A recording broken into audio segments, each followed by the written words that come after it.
Hi, Felicia Davis again, President and CEO of Chicago Foundation for Women. To those who watched our first video, thank you. Because your responses were overwhelmingly positive, we've decided to keep the videos coming. Once again, I'm joining you from my home office on Chicago's South Side. And I do want to say this, I, along with the rest of the Chicago Foundation for Women team, feel incredibly fortunate to be among those who can work from home during this time. And while we do our part, staying home to save lives, CFW continues to reach out to listen, learn, and find ways to support our grantee partners and the women most impacted in this unprecedented time of need. Earlier this morning, I participated in a virtual press conference with many CFW partners to discuss pay equity for women and to announce that in Chicago, Pay Equity Day will be moved to October 29th. Ordinarily, today, March 31st, would have been the date we gather to mark Equal Pay Day.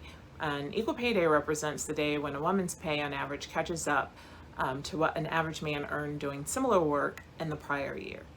So that's why I'm wearing red, to signal that women continue to be in the red when it comes to pay equity. But today, we come to the end of Women's History Month, and every day this month, CFW has highlighted leaders like CFW founders Lucia, Sunny, Iris, and Marjorie, and celebrated other trailblazing women like Ida B. Wells, Jane Addams, Ruth Bader Ginsburg, and Dolores Huerta. As we close out Women's History Month, I also wanted to take this opportunity to express deep gratitude to the many everyday Sheros who are leading on the front lines of this crisis today and in our communities every day. To our nurses, over 90% of whom are women and who, despite the high risk of exposure to the virus, courageously and compassionately provide life-saving care. Thank you. To the teachers, 77% of whom are women who are figuring out new ways to engage our children through remote learning, I and parents everywhere say thank you. To the childcare providers, 92% of whom are women caring for the children of our medical workers, first responders, and others providing essential services, thank you. To those taking care of elderly family members, 2/3 of whom are women, and those who are working in senior care facilities, 90% of whom are women, thank you. To the workers and volunteers of Chicago area nonprofits, many who are providing life-saving care and essential services to our community while risking their own health and the health of their families, thank you. So if you're watching this and you are one of these women, this message is for you. To the doctor, nurse, senior and home care aide, the teacher, the community healthcare worker, the domestic violence advocate, the community organizer, the first responder, thank you.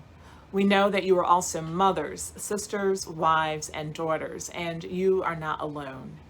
We see you, we hear you, we are with you. We thank you for your personal and professional efforts to keep our community safe and healthy.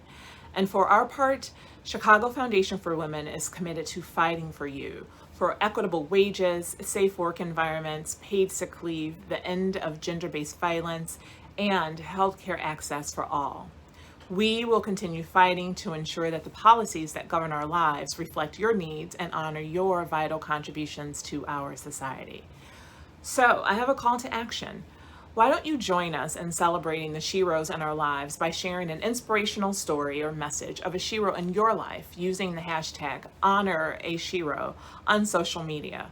Tag us and we will retweet and reshare your stories so we can celebrate these inspiring women and perhaps inspire others with their story. Lastly, it's important that we check on our neighbors, friends, and colleagues and loved ones. And please do continue to take care of yourselves and your families and each other.